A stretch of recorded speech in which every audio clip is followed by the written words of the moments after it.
എൻസൈക്ലോവിങ്സിൻ്റെ പുതിയൊരു വീഡിയോയിലേക്ക് നിങ്ങൾക്ക് ഏവർക്കും സ്വാഗതം. ഈ വീഡിയോയിലൂടെ നിങ്ങളുമായി ഷെയർ ചെയ്യുന്നത് SSLC പരീക്ഷാഫലം വെള്ളിയാഴ്ച ഉച്ചയ്ക്ക് ശേഷം 3 മണിക്ക് വിദ്യാഭ്യാസ വകുപ്പ് മന്ത്രി വി ശിവൻകുട്ടി പ്രഖ്യാപിക്കുന്നതാണ്. അതോടൊപ്പം തന്നെ THSSLC പരീക്ഷാഫലവും പ്രഖ്യാപിക്കുന്നതാണ്. ഫലപ്രഖ്യാപനത്തിന് ശേഷം വൈകിട്ട് 4 മണി മുതൽ ഫലം ഇൻഫർമേഷൻ പബ്ലിക് റിലേഷൻസ് വകുപ്പിൻ്റെ PRD ലൈവ് മൊബൈൽ ആപ്പിൽ ലഭ്യമാണ്. അതോടൊപ്പം തന്നെ https://parikshavavan.kerala.government.in എന്ന ഔദ്യോഗിക വെബ്സൈറ്റിലും https://keralaresults.nic.in എന്ന വെബ്സൈറ്റിലും ലഭിക്കുന്നതാണ്.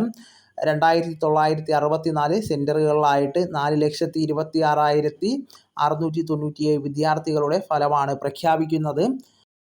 അപ്പോൾ ഈ വിവരം നിങ്ങളുടെ സുഹൃത്തുക്കളിലേക്കും മറ്റ് ഗ്രൂപ്പുകളിലേക്കും ഷെയർ ചെയ്തെത്തിക്കുക.